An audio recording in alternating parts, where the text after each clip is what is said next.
It was the week right after Thanksgiving. Thanksgiving that year was on Thursday, the 23rd of November. That weekend for South Georgians is a big hunting weekend. It's deer season. You're going to hear that weekend, Portal Hunting Club, which is located in Riceboro, Georgia, Liberty County, right near McIntosh Line, down off I-95, Jones Road, that turns into Barrington Ferry, but it's right over there. And you're going to hear that there were hunters out. It's a family weekend. They were all out for deer season. You're going to also hear that Portal Hunting Club is a dog club. That means is that when they hunt, they use dogs to do the hunt. And the dogs run out into the woods and the deer run, and then the hunters shoot. And you're going to hear that one of those hunters shot a deer. And the dogs that he was using went to retrieve the buck. The dogs just weren't acting right. When he said, "Come back," dogs weren't acting right. So he went to look to figure out what was going on. He did not expect what he found. He found a headless, legless torso, nude, completely nude, with two arms. One almost severed. Her two legs severed. Her head severed. Just off the roadway. And as you can imagine, you will hear him testify. They were shocked, horrified. And I submit to you that the evidence that you will hear is that they returned to the clubhouse to try and get the police, to call somebody to come out. And you're going to hear testimony that that's when the onslaught of law enforcement kicks into high gear. They respond, and they get there by about 5 o'clock, 4:50 p.m. And you're going to hear what the hunting club area looked like. Portal Hunting Club and the area surrounding it, the adjacent territories, it's over 30,000 acres of logging territory. And they hunt on that territory with permission. That looked like a great place to drop a body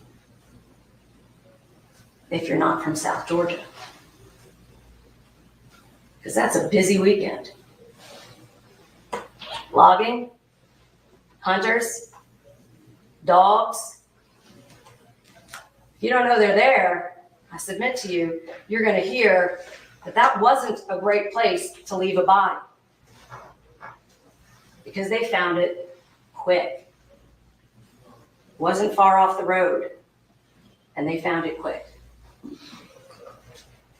You're going to hear and see some of the information that law enforcement collected, where the torso was recovered. And you'll see those roadways. They're not asphalt. They're not like regular roadways of the highway, but they're still roadways. And the logging trucks use those. And there are cars that come through, and local citizens will cut through there when the season is going on because the locks are off the gates. And you're going to hear that people were coming and going. Lots of people. And over the next couple of days, you're going to hear what they found. But that very first day, on December 2nd of 2022, the crime scene investigator shows up, and they start documenting the crime scene. And I'm going to submit to you, ladies and gentlemen, counsel's right. I agree about one thing. There are tons of horrible pictures. And I submit to you that we will do our very best to limit what we show you. The state has a burden to prove our case beyond a reasonable doubt. And dismemberment, unfortunately, is what we were dealt. And we have to prove that. So we will present photographs to prove that. But the torso wasn't all that was found on that first day of December 2nd of 2022. Crime scene is going to talk about what they recovered there. And that investigator recovered not just the torso, but the tubs that were used to transport it. And I submit to you, you're going to hear testimony about the blood that was found inside of those tubs, that they tested it on the scene, that they knew it was first blood and then that it was human blood next, because they can test for that. And they're going to tell you also about the knife. Counsel talked to you a lot about what wasn't shown. But I submit to you, you all assured us, and I'm going to ask you to use your common sense as much as possible. You're going to hear about that knife. A Milwaukee, orange-handled, black-sheathed knife. And that knife, ladies and gentlemen, had a cleansing wipe wrapped around it. Call it what you will. Clorox wipes, things you use to clean up. Those wipes were everywhere. There were lots of them that were recovered. Because the killer didn't want to leave behind evidence. I submit to you that killer was a prosecutor.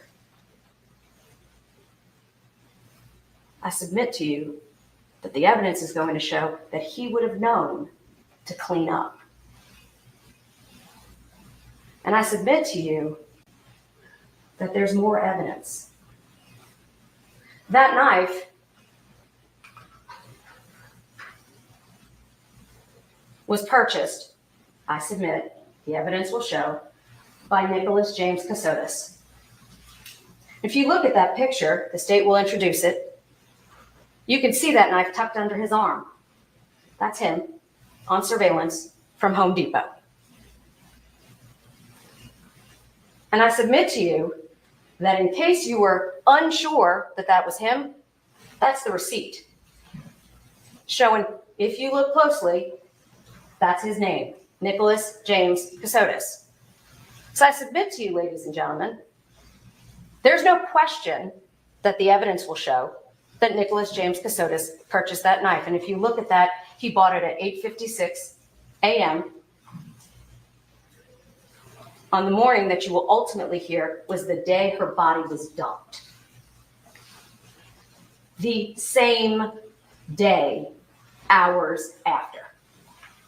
And you will hear evidence of exactly how we know that. You'll see the tubs. They will be here in this courtroom. You will hear about the DNA analyst testing the substances inside of those tubs and that it was Mindy's blood in those tubs. They didn't know who she was then. They just knew there was an unidentified torso. Those tubs also get bought at Home Depot. And you're going to hear how detectives from the Liberty County Sheriff's Office and the Georgia Bureau of Investigation ran down every lead they could. And in the beginning of this case, you're going to hear that there wasn't a lot to work with. You're going to hear they found a torso with no head and no legs. And that was all they had. That, the knife, and the tubs. So you're going to hear how they started with the knife and the tubs. And then it gets worse. Because while hunters are still out hunting, we find more pieces. Over a 3-mile radius. Can you imagine? Pieces are dumped with no regard, I submit to you, will be the evidence. Tossed into the woods. The heavier piece, right by the edge of the road. But her legs, they're brought farther out in the woods. The second tub is recovered. I submit to you that was used to carry her leg. You're also going to hear how her head was ultimately recovered. First leg found by a hunter, separate hunter than the first crew. I submit to you, ladies and gentlemen, you're going to hear about all of the victims in this case, because although Mindy suffered the most tragic loss, no question, every person this case touches suffered. You're going to hear there's a second hunter that finds the first leg. And then you're going to hear that they do a canine search. They deploy the dogs, cadaver dogs, to try and find the rest of her. That their job was to try and find this whole person to lay her to rest. You're going to hear that a canine recovered with his handler, of course, the second leg. And I'm not going to show it right now, but you're going to hear how they collected maggots, fly larvae from that leg to determine when these pieces were dumped. Gross. You're going to hear from the doctor. I call him the bug doctor. He's an entomologist, not that fancy.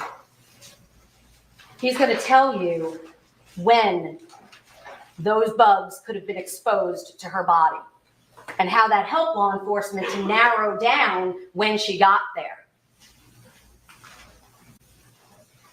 That's the second tub. That was found next to the leg. And you're going to see where each of these pieces was recovered. I submit to you, ladies and gentlemen, you're going to hear that they were recovered exactly where Nicholas James Kassotis' vehicle was tracked. You're also going to hear him admit that he was there.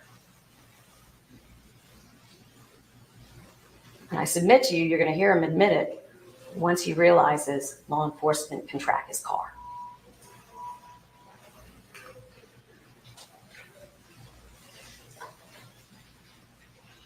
The head, unfortunately, wasn't found until 5 days later. Buried. That's the shovel. And I submit to you, you're going to see the pictures that show that a shovel was used because you're going to see that there are roots that are disturbed, where a shovel hit roots and a new spot was picked, and her head was buried. And you're going to hear about how by some miracle that head was found.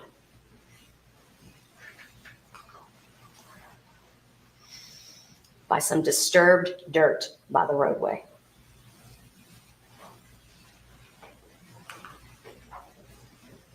Like dirt in what? And then you're going to hear and see Mr. Kassotis buying a shovel, November 4th of 2022. From Home Depot, just by his house in Savannah. Counsel had you believe it's circumstantial, you're not going to see anything, but I submit to you, your common sense is going to easily dictate what the evidence shows. An autopsy is conducted. 2 days, because we didn't know if the head was going to be recovered. That's what you're going to hear the officers testify to. And Dr. Lehman, our medical examiner, is going to explain that. He started the autopsy on the torso and the 2 legs. He took what's called blood stain cards so that he could send the DNA to the laboratory to determine, is this the same person? We made sure we had the same person first.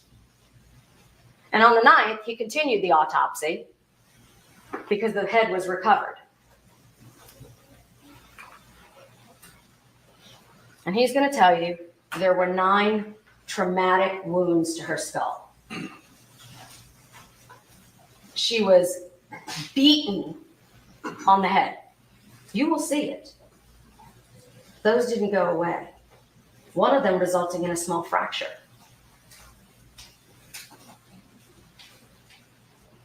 I submit to you, you're also going to see her abdominal wounds. And you're going to hear why. The state is going to present to you a reason why there were wounds to her abdomen as well. And unfortunately, you're going to hear about the dismemberment. You already did. You're going to hear from the doctor. He can't rule out certain things. And I submit to you, ladies and gentlemen, you're going to hear the reason he can't is because of the defendant. I submit to you, he can't rule out, for example, asphyxia, choking, because her neck is missing. parts of her body have been so damaged that he can't do anything about that. That's what you're going to hear. He won't guess. You will not hear any guessing from the state. You will hear facts. And I submit to you, those facts will be compelling. Who is she? That was the next step, right? Who is she? How do we figure out that it's Mindy? Now, I've called her Mindy, but the detectives and law enforcement, they didn't know yet. They're going to talk to you about what they did at the time. They tried to test her fingerprints at the scene. They had her hands. They weren't on record. You're going to hear that they went ahead and they checked after the autopsy. She had actually on the right side a dental implant, like a crown. They couldn't track that, but they tried. You're going to hear that they did her DNA. They're going to hear that it wasn't in the system. And they went to genetic genealogy. God bless our country. Technology gets better and better. And they were able to get leads to figure out who she might be related to try and figure out who this woman was. And you're going to hear that the lead that they got dealing with the FBI was for who might be her mother, Betsy Mebane. And Betsy Mebane, ladies and gentlemen, you're going to hear they did her buccal swabs. It's like a Q-tip, those cotton swabs that they put inside your mouth, and they collected mom's DNA. And it turned out that was her mother. 99.9999% statistically. That is Mindy. I think they did a great job on this sketch. You want to look at it again? Let's see. Because they're working with a head that was buried and, decomposing in some part. I don't know how decomposed it might have been, but I think they did a really good job with this sketch. That's kind of crazy. That is Mindy.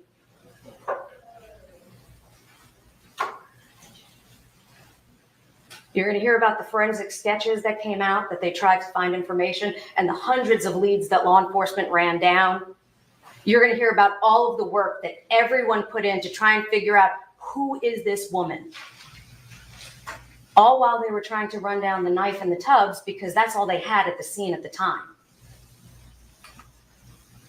Remember I told you the doctor, the entomologist, he will estimate the dates of exposure between a window. And he gives a window, and he'll explain to you why there's a window of the 27th through the 29th. And the mean, or the median, right in the middle is the 28th. But it could be a little bit before or a little bit after, because he's going to tell you how he did DNA on the fly larvae to figure out how far along they were in their life cycle. So he could know exactly when her body was dumped there. But that in of itself isn't all you're going to have. Now that we know it's Mindy Mebane Kassotis, you're going to hear that law enforcement went and talked to the people that last saw her alive to, again, keep closing in that window, right? And you're going to hear that she was at her house with the defendant at the time in Savannah. Her parents had gone away for Thanksgiving weekend. Her dad's going to tell you that he saw her a couple of days before they left. They went up to Hilton Head with their youngest son, and that they were not at the house that weekend. The four of them you're going to hear lived together. Mindy, Mr. Kassotis, her mother, and her father. And that her mom and dad went away knowing that Mindy wasn't feeling well, that she was on bed rest from being 8 months pregnant. That's what her parents thought. In fact, you're going to hear that they thought that January was her due date. And that she didn't go because she was going to stay home. She didn't feel well. And you're going to also hear them tell you that they were very glad to hear when Mr. Kassotis advised them that Mindy was in the hospital, because they thought, great, she's going to get treatment. They're going to take care of her. We're not worried. So they weren't surprised when they came home and they didn't see Mindy. And you're going to hear one of the most compelling things. Her dad had hip surgery November 30th of 2022 when he came back from Hilton Head.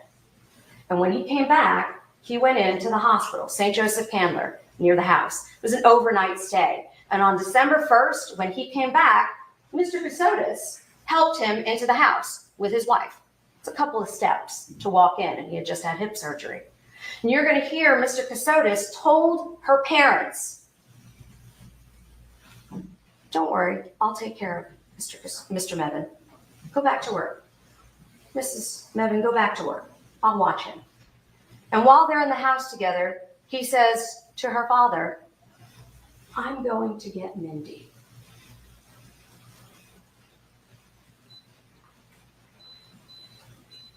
She's dead. "I'm going to get Mindy" is what you will hear, but she's dead. And he knew that. And I'll tell you why.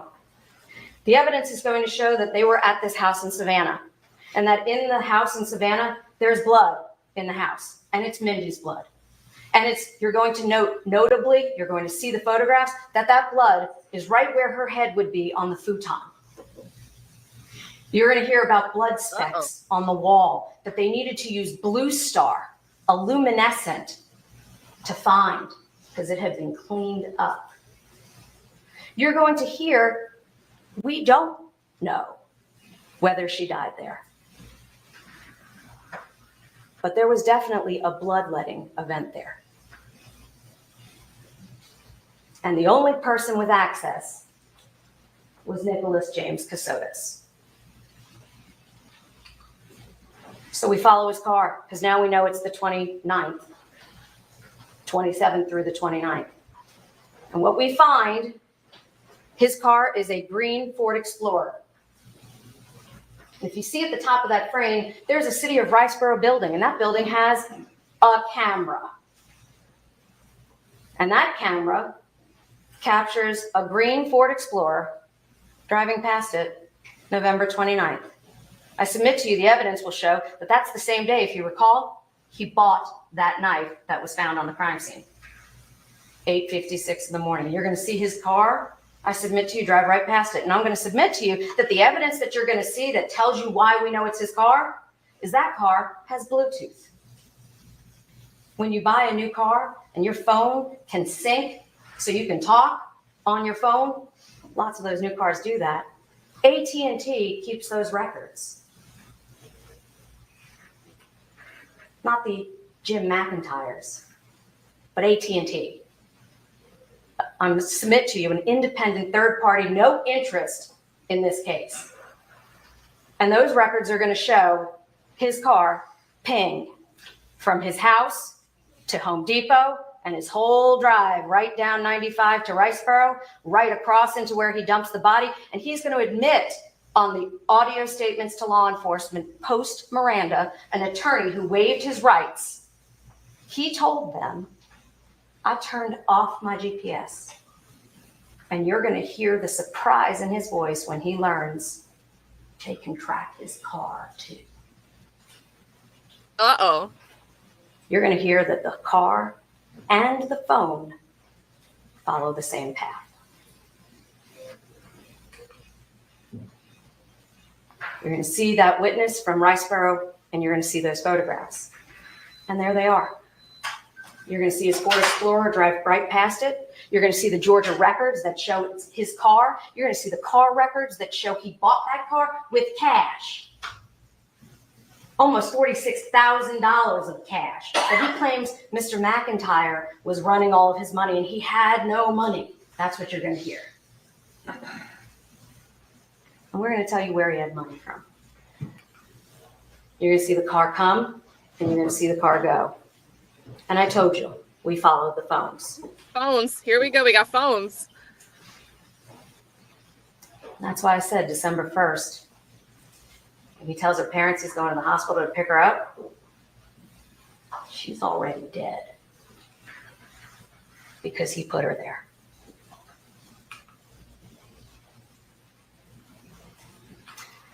You're going to hear why everybody believed Mr. Kassotis. Counsel just told you all these wonderful things about his client. Decorated military veteran, prosecutor, judge advocate general with the Navy, Pentagon, Boston, 2 law degrees. It's not just her family that believed him. Everybody believed him.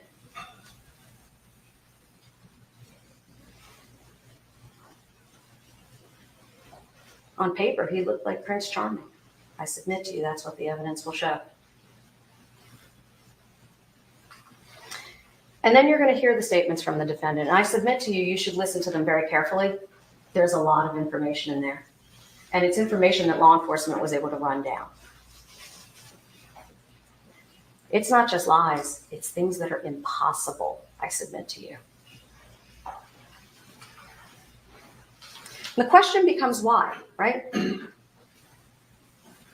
Mr. Weinstein talked a little bit about the divorce. And I'm going to submit to you, ladies and gentlemen, that after 10 years as a decorated military veteran, Mr. Kassotis just leaves the Navy. But he leaves because he owes his first wife $1,500,000+, and the Navy is going to make him pay it.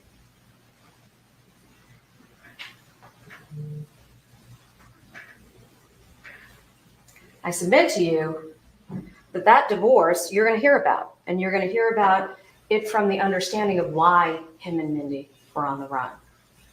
I submit to you, Mindy will be afraid. I submit to you, he fooled her too. I submit the evidence is going to show that her close family and friends are going to tell you that she was afraid. She bought it, and she paid for that with her life. I submit to you, you're going to hear that there was a new woman, that Mr. Kassotis, before he even had this death, was already moved on. He started talking to a new woman. She didn't know. You're going to hear she did not know he had a wife. She was not from here. She was not in any way aware of what was going on. And that he tricked her too. And you're going to hear that he was running as quick as he could away from Georgia. You're going to hear that they got remarried. She was found on December 2nd, that he was already engaged by February, and that he was already married again by April. That he changed his name several times in multiple states. Could be a reason for that, though. Is this like a legal change each time? To you, he didn't want to pay that money. That's what you're going to hear. And you're going to hear how he tried to seal off the loose ends. Changing his name, he burned the car. I submit to you, that's what the evidence will show. To the ground. I mean, it's not burned to the ground. Brand new Ford Explorer. But oop.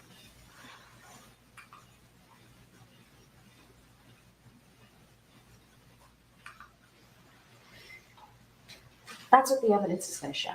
So let's talk for just a moment about the charges. You're going to hear that the state has charged the defendant, and you're going to listen to the court. So anything I say about the law, if there's any discrepancy, you follow Judge Rose. Malice murder, intent to kill. Every blow is an intent to kill when you're striking somebody in the head. Do we know if that killed her? No, we don't. But we know that all of those contributed to her death, and you're going to hear that from the pathologist, medical doctor. You're going to also hear felony murder, which is aggravated assault, where you intend to cause harm, serious bodily injury, but it ultimately kills them. So even if you don't think for a moment that at each blow it was intent to kill, felony murder is if I intended to assault, then they die, it's felony murder.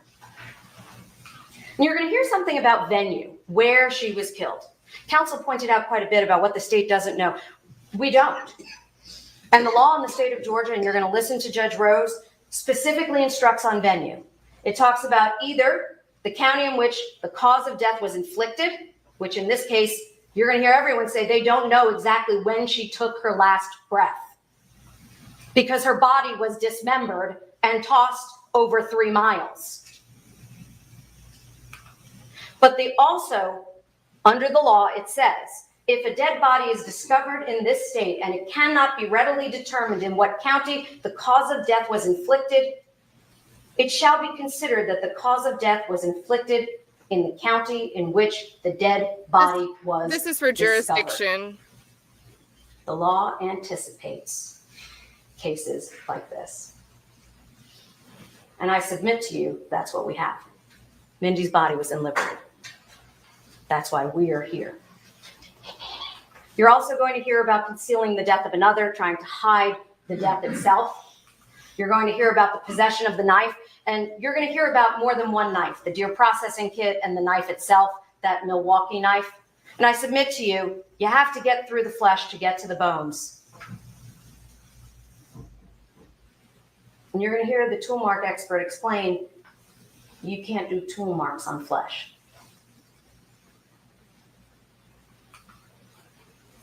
You're going to hear about possession of tools for the commission of the crime. Those would be the Ford Explorer itself for transporting the body, the insulation knife to get access to the bones, the deer processing kit to potentially cut through the bones, and the tubs that were used to transport her, the shovel that was used to bury her head and partially one of her legs, and the removal of body parts. Because they got moved all over. You're going to see them all over that map. And then the tampering, it says cleansing wipes, trying to get rid of biological evidence. I submit to you, ladies and gentlemen, a prosecutor would do that.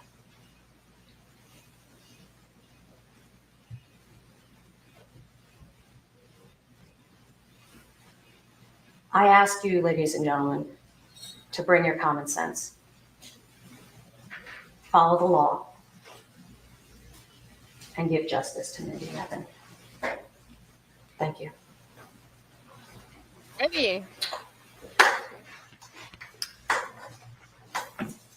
All right, thank you, counsel. If you would please call the first witness. First witness. And we approach. Yes, sir. Oh, so state's approaching. Uh-oh. So if this